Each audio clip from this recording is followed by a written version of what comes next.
Sapi bermain? Apakah sapi bisa bermain bola, Raisa? Apakah bisa, Bu?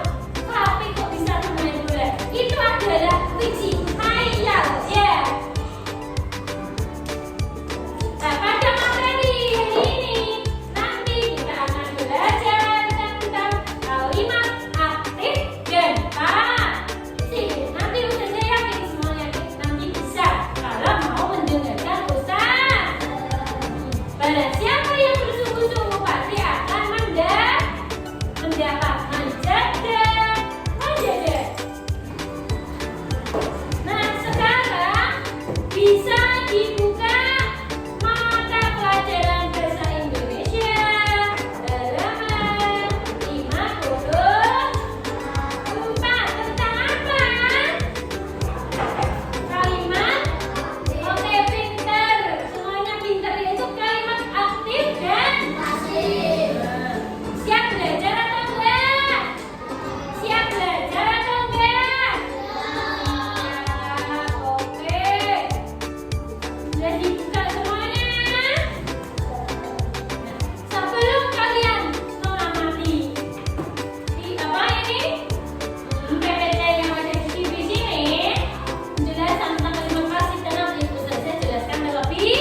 tulis dibersihkan ada di kelas. Jadi subjeknya tidak ada di depan. Papan tulis dibersihkan ada di kelas. Kalau kalimat pasifnya gimana? Kalimat pasifnya bagaimana? Adam membersihkan papan tulis di kelas. Seperti contoh tadi, udah membersihkan papan tulis di kelas. Kebalikannya ya Mbak ya. Kalau contoh kalimat pasifnya yaitu papan tulis dibersihkan dan papan tulisnya dibersihkan ada. Kalau kalimat aktifnya Adam membersihkan papan tulis. Paham? Paham bedanya? Paham. Terus kalau yang nomor B, contohnya PS dikerjakan Betty di rumah. Siapa yang tahu kalimat aktifnya? Apa gimana? Kalimat aktifnya apa tadi? Iya. Pasifnya itu Betty mengerjakan PR di rumah. Kalau kalimat pasifnya ini diawali dengan di, perhatikannya. PR dikerjakan Betty di rumah. Yang C, pensil milik ibu dipinjami. Itu termasuk contoh kalimat apa? Keras. Pasif karena tidak langsung melakukan perbuatan. Kalau diawali dengan di. Perhatikannya di. Pensil milik Nilu pinjame. Nih bisa dari sini paham? Paham. Diperiksa. Kedua kata tersebut adalah contoh kata kerja aktif dan pasif. Manakah kata yang termasuk kata kerja aktif? Manakah kata yang termasuk kata kerja pasif? Memeriksa. Ayo, simak penjelasan berikut.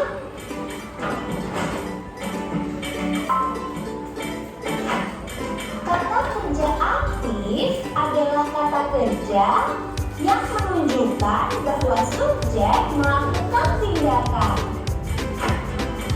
Kata kerja aktif biasanya menggunakan imbuhan me atau ber. Contohnya,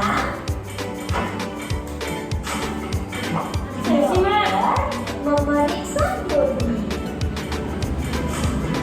Semuanya. Dokter sebagai subjek atau pelaku melakukan tindakan, yaitu memeriksa Dodi.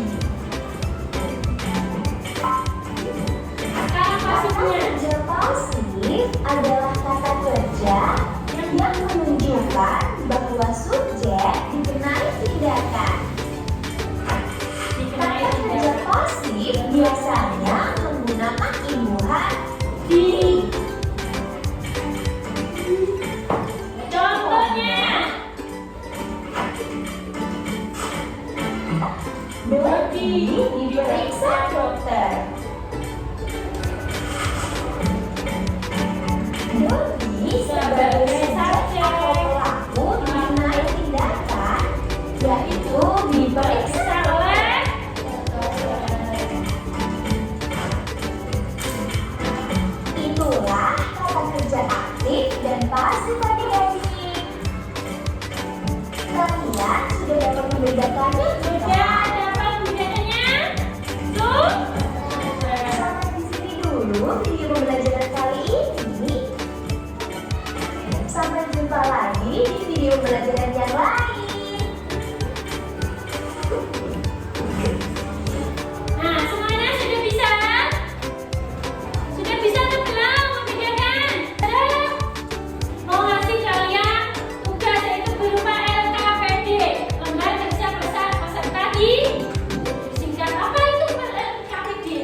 Es krimnya dimakan.